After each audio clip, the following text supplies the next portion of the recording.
Chairman, thanks to the witnesses for being here. Ms. VinoGrad, if I could just start with you. You work in the Office of Strategy, Policy, and Plans, is that right? Senator, let me just say, I had my first visit to the state of Missouri on Friday. Oh, good. Deeply. Where did you go? I went to Jefferson City. Okay. I just want to share, I was deeply impressed by your Homeland Security professionals. Well, thank you very much. Well, here you go, right? She wants to start off on the right foot, a little brown-nosing, say that I visited your state of, Missouri. Maybe you'll take it easy on me, but I don't think Josh is going to do that, right? Let's continue. I look forward to going back. Yes, I work in the Office of Strategy, Policy, and Plans. And you work with Robert Silvers there, is that right, the Undersecretary? I do, sir. Your name is on a memo with Mr. Silvers dated September 13th, 2021. The subject is organizing DHS efforts to counter disinformation. This is the memo that recommended the establishment of the Disinformation Board. It was turned over to me and to Senator Grassley by a whistleblower. I have to tell you, we've had the darndest time getting any information about this board out of your agency. We've asked and we've asked, members of this committee have asked. We would know virtually nothing had it not been for this whistleblower who turned over a tranche of documents, all of which are now public. I love the way Josh Hawley just talks. He just put on the paper and the verbiage he uses. The darndest, golly gee whiz, the darndest times. Let's continue. So since I have you here and you wrote the memo, let me just ask you a question or two about it. Whose idea was it to establish this board? Senator, the Department of Homeland Security has engaged in disinformation work pertaining to threats to the homeland and the American people for over a decade. With respect to this internal working group, there were discussions about the need to ensure that there were guardrails in place across the department to protect civil rights and civil liberties and privacy. And as such, there were discussions about creating this internal working group. Well, yeah, all of that I noticed is in the passive voice. My question is, whose idea was it to set up the? And you use the word working group, but I noticed that that's not at all what the memo says. It doesn't call it a working group. The directive that Mr. Mayorkas eventually signed off on does not make this board a working group. It had managerial authority, it had directive authority, all of that's in these documents. So let's please not go back to those tired and now disproven talking points. So let me come back to my question. Whose idea was it to establish the board? Was it yours? Senator, without going into internal deliberations of the Department of Homeland Security, there were a series of discussions among personnel. Who? I'm not going to go into the internal deliberations of the department. Why not? You're under oath. I am under oath, sir. That said, these are internal deliberations at the department. I'm under oath, and I really don't give a crap, basically is what she's saying, right? She's just saying, I'm under oath, so what? I got to answer your questions. Big whooping deal. As you know, sir, the charter was signed by the Secretary of Homeland Security. Yeah, I only know that, by the way, because of the whistleblower documents. We would not know that otherwise.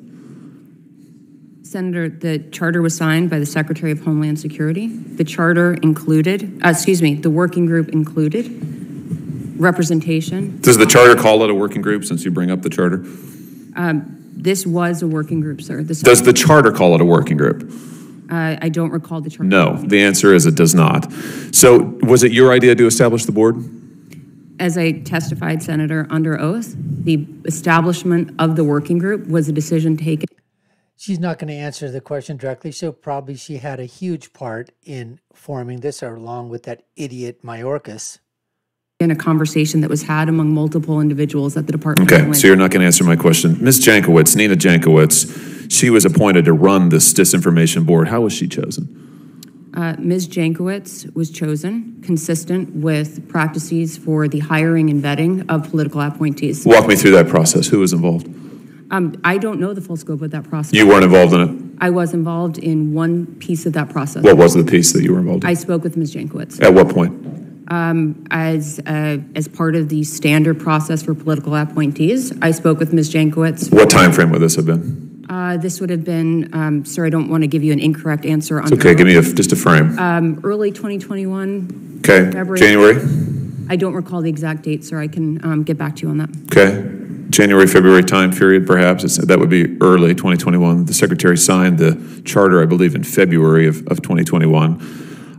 When did the Secretary sign off on Ms. Jankowicz being the head of the board? Senator, I don't know that the secretary signed off on Ms. Jankowicz or not. As Oh, really? I mentioned, I'm not aware. He testified it was his decision. I believe the secretary testified that he was ultimately responsible for Ms. Jankowicz. I don't know. So it wasn't his decision? Senator, I just said I don't know the full scope of that. Did you recommend favorably Ms. Jankowicz to the secretary? After speaking with Ms. Jankowicz, I was impressed by her expertise during our conversation and noted my recommendation to others in the department. So you recommended yes. I think that sounds like it's a yes. You recommended favorably. Did you, at the time that you spoke with her and recommended with her, were you aware of her long history of comments on Twitter and other platforms of disinformation, anti-free speech rhetoric, and so forth, which has since become, I think it's safe to say, infamous? Senator, I was aware of Ms. Jankowicz's expertise in the field of disinformation and was impressed by her expertise. But did you know? It's amazing how these people just continue to obfuscate every single question that comes their way and just continue to the verbal diarrhea that is, coming out of their lips is unbelievable. Did you know about her many comments spreading disinformation about Russia, about the Trump administration, about conservatives? Secretary Mayorkas, just by comparison, said he was not aware of any of this at the time. I'm just curious, were you aware at the time you recommended her to him? Senator, in my capacity as Acting Assistant Secretary for Counterterrorism, Threat Prevention, and Law Enforcement Policy, I had not read all of Ms. Jankowicz's tweets, but as I said, was aware of her expertise in this. Well, when you say you hadn't read all of her tweets, does that mean that she, I'm sure, has a lot of tweets, but were you familiar with the ones that have since become public? I was not, sir. Okay, you were not aware at the time. Did anybody bring those to your attention at any time before they became publicly released in this process, this vetting process? Not to my recollection. Okay, so somehow she got through this vetting process with no one, including all the way up to the secretary, apparently aware of what she had said on these public platforms. I find that sort of extraordinary. Was the White House involved in the selection of Ms. Jankowicz? I'm not aware of the full scope of the process, or as a political appointee, the standard processes were followed. So, to your knowledge, the White House was not involved. Is that fair to say? My knowledge is I'm a political appointee. The White House was involved in my process, so I believe that is standard practice for the White House to be involved. So so you think that they were involved in the selection of Ms. Jankowicz? I'm not aware of the full scope of the hiring or vetting process. It was the same as pertains to other political. Well, I'm just trying to get at what your knowledge is. To your knowledge, I'm not asking you what you think may have happened, but to your knowledge, was the White House involved in selecting Ms. Jankowicz? Just yes or no? I really don't know, sir. Okay, you have no idea. All right. What's the current status of the Disinformation Board, to your knowledge? Well, it's on pause. What does that mean exactly? It means the Disinformation Governance Board never met. The Secretary has asked the Homeland Security Advisory Committee, the HSEC, to review how the department can most effectively address disinformation and how to do so in a way that protects civil rights and civil liberties. He has also asked that the HSEC review how the department can be as transparent as possible with the American public and increase trust in the work that we do. The HSEC was asked to conduct their review within 75 days, and while that work is pending, the Disinformation Governance Board, or the DGB, just is on pause. It's not meeting. There's not work underway. Last question. I know there are other senators waiting to ask questions. Did the board ever meet, any members of the board ever meet with Twitter executives? We know we have minutes of planned meetings with Twitter executives to ask for cooperation in tracking speech. Did that ever happen at any point, to your knowledge? I disagree with your characterization of... Did the meetings with the Twitter executives ever happen, to your knowledge? If I can finish, I disagree with your characterization of the purpose of a meeting that never happened. The meeting with Twitter never happened. Okay, to your knowledge, it never happened. Listen, I've got to let other senators question. Well, folks, there it is. I mean, we go through this every single time with these pieces. They ask the questions, they obfuscate, they dance to the left, they dance to the right. They try to dance in the middle, play both sides.